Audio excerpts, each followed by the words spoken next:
तो दो तरह के चेहरे इस छत्तीसगढ़ सरकार के और इस मुख्यमंत्री जी के हैं। छत्तीसगढ़ी में एक कहावत है कि चोर ल पिला दे और साव ल जगा दे। तो इस प्रकार का कृत्य छत्तीसगढ़ के मुख्यमंत्री ने किया है।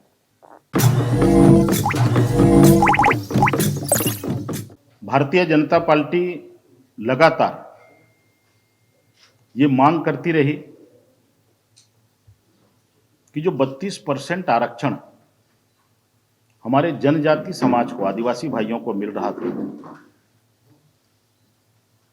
उसको जब उच्च न्यायालय ने 20% किया, तब से हमारी लगातार ये मांग रही छत्तीसगढ़ की सरकार से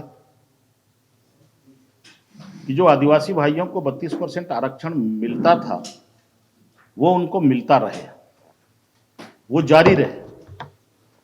और इसके लिए हम लोगों ने महामहिम राज्यपाल महोदय को अक्टूबर में सारे सांसद और विधायक और हमारे पार्टी के सभी पदाधिकारी इसी प्रदेश कार्यालय से मार्च निकाल के राजभवन तक हम लोग गए थे। महामहिम से हमारा एक बड़ा प्रतिनिधिमंडल ने मुलाकात की और उनको ज्ञापन दिया कि वो सरकार से कहे, निर्देशित करे सरकार को। उसके बाद लगातार हमारा जो जनजाति मोर्चा है पार्टी का, 2 महीने तक उन्होंने सड़क पर उतर करके आंदोलन किया। बस्तर, सरगुजा, जसपुर जितने जनजाति जिले हैं वो बंद रहे, चक्का जाम हुए। अनेक स्थानों पर मुख्यमंत्री का पुतला दहन हुआ। और ये सिर्फ हमारे मोर्चे ने आंदोलन नहीं किया, हमारे जितने जनजाति समाज के लोग हैं वो सड़क पर उतरे और सरकार बाध्य हुई। 1 और 2 दिसंबर को जो छत्तीसगढ़ की विधानसभा में एसटी, एससी, ओबीसी और जो हमारे गरीब वर्ग के सामान्य वर्ग लोग हैं उनके लिए जो बिल लाया गया, मैं समझता हूं कि ये बहुत जल्दबाजी में लाया गया, बिना तैयारी के लाया गया। और भूपेश सरकार की जो मंशा है वो आरक्षण देना कम है, राजनीति करना ज्यादा है। कल भी हम लोगों ने विधानसभा में इस बात को इंगित किया था, पूरे जोर शोर से उठाया था कि बिलासपुर उच्च न्यायालय का फैसला 19 सितंबर को आता है। पूरा अक्टूबर निकल गया, नवंबर निकल गया, 2 महीने 10 दिन तक यह सरकार किसी प्रकार से कोई निर्णय नहीं ले पा रही थी। और जब भानु प्रतापपुर का उपचुनाव घोषित हुआ उसके बाद इस सरकार ने तय किया कि हम 1 और 2 दिसंबर को विधानसभा का विशेष सत्र बुला करके इसको पारित करेंगे। यह इस बात का स्पष्ट संकेत है कि भानु प्रतापपुर के उपचुनाव में कांग्रेस हार के कागार पर खड़ी हुई और इससे चिंतित होकर के मुख्यमंत्री जी ने यह विधानसभा का विशेष सत्र आहूत किया। हमने सदन में भी यह मांग किया था कि हमारे एसटी को 32% आरक्षण, एससी को 16%, ओबीसी को 27% और जो हमारे सामान्य वर्ग के जो गरीब हैं उनको 10% आरक्षण दिया जाए। हमने इस पर संशोधन भी दिया था हमारे विधायकों ने, लेकिन उस संशोधन को कल सरकार ने खारिज कर दिया, उसको मान्य नहीं किया और बहुमत से उस संशोधन को खारिज करके इस विधेयक को पारित किया, इस विधेयक का हमने समर्थन किया। हमने कल सर्वसम्मति से विधेयक को पारित कराया, लेकिन उच्च न्यायालय ने इस विधेयक को क्यों असंवैधानिक करार दिया था? हाई कोर्ट में कौन गया था? कांग्रेस के लोग गए थे। इस मुख्यमंत्री जी ने उनको भेजा था ओबीसी के आरक्षण को लेकर के। वो स्वयं ओबीसी वर्ग से हैं, पूरे प्रदेश में ओबीसी की बात करते हैं। कुणाल शुक्ला जी को उन्होंने भेजा, और जब उच्च न्यायालय का फैसला आया उसके बाद में कुणाल शुक्ला जी की ताजपोशी हुई। तो दो तरह के चेहरे इस छत्तीसगढ़ सरकार के और इस मुख्यमंत्री जी के हैं। छत्तीसगढ़ी में एक कहावत है कि चोर ल पिला दे और साव ल जगा दे। तो इस प्रकार का कृत्य छत्तीसगढ़ के मुख्यमंत्री ने किया है।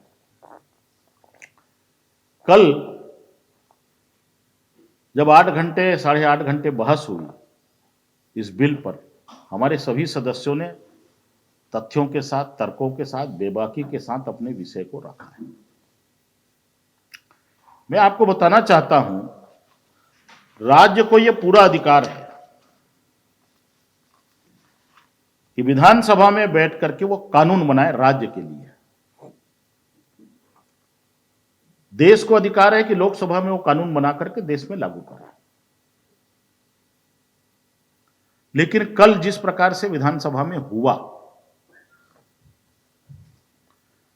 एक तो जनगणना का जो डाटा है वो सदन के पटल पर पहरे रखना चाहिए, और उस डाटे के आधार पर हमारे सदस्यों को वितरित होना था। जब डाटा ही प्रस्तुत नहीं किया गया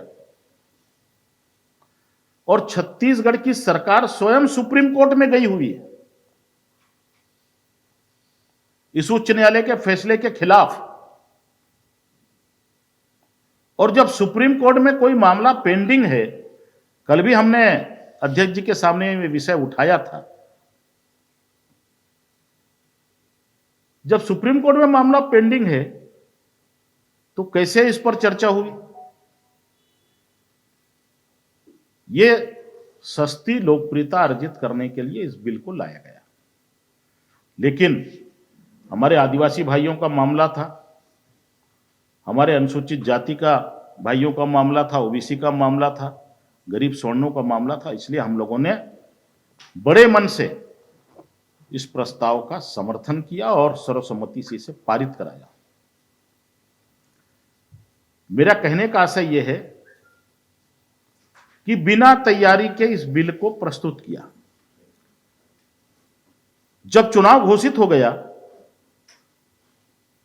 तो क्या छत्तीसगढ़ की सरकार ने, यहां के जो उनके जो लीगल एडवाइजर हैं, उन्होंने चुनाव आयोग से चर्चा की थी?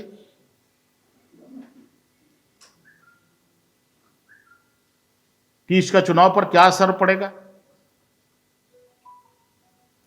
किसी प्रकार से उन्होंने कोई चर्चा नहीं की।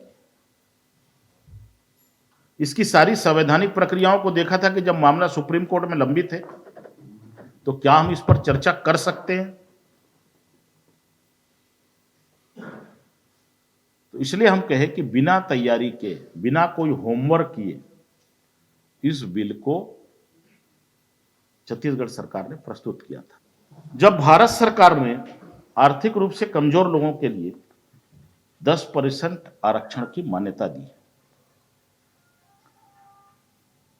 तब इस राज्य सरकार को इन्होंने 4% क्यों किया? उसको घटा करके उनका अहित क्यों किया?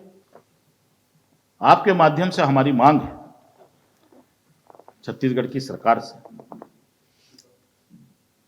कि हमारे आदिवासी भाइयों को 32% आरक्षण, हमारे जो अनुसूचित जाति के वर्ग के भाई हैं उनको 16% आरक्षण मिले, ओबीसी को 27%, और जो कमजोर वर्ग के सामान्य लोग हैं उनको 10% आरक्षण सुनिश्चित हो। यह हमारा आग्रह राज्य सरकार से है और इस पे पर कोई कोताही मत बरते। दूसरी बात, कल जो संकल्प उन्होंने लाया था, मैंने कहा कि बिना तैयारी के लाए थे, इस बात का जीवंत प्रमाण है कि जब कानून बना नहीं, विधानसभा ने पारित कर दिया सर्वसम्मति से। कानून तब माना जाता है जब उसमें महामहिम राज्यपाल महोदय के हस्ताक्षर होते हैं, तब वह अस्तित्व में आता है। लेकिन बिना हस्ताक्षर हुए उन्होंने कहा कि हम इस संकल्प को पारित करेंगे। जब वो संकल्प पारित करने की प्रक्रिया ये है कि पहले जिस विधेयक पर चर्चा हुई है वो विधेयक पर महामहिम के हस्ताक्षर हो जाए। हमने आग्रह किया था कल कि अभी चुनाव चल रहा है, चुनाव अंतिम दौर में है, 5 तारीख को मतदान है, हम सहमत हैं आरक्षण से, और इस चर्चा को जब परिणाम आए 8 तारीख के बाद, 9 तारीख को हम चर्चा करने के लिए तैयार हैं विस्तार से। तो उसके बाद भी सरकार ने उसे अमान्य किया। हमारा कहने का आशय यह है कि भारतीय जनता पार्टी के दबाव के आगे, प्रेशर के आगे ये सरकार झुकी और उसके बाद 2 महीने 10 दिन बाद जब भानु प्रतापपुर का चुनाव घोषित हुआ, उसके बाद उन्होंने विधानसभा का विशेष सत्र बुलाया।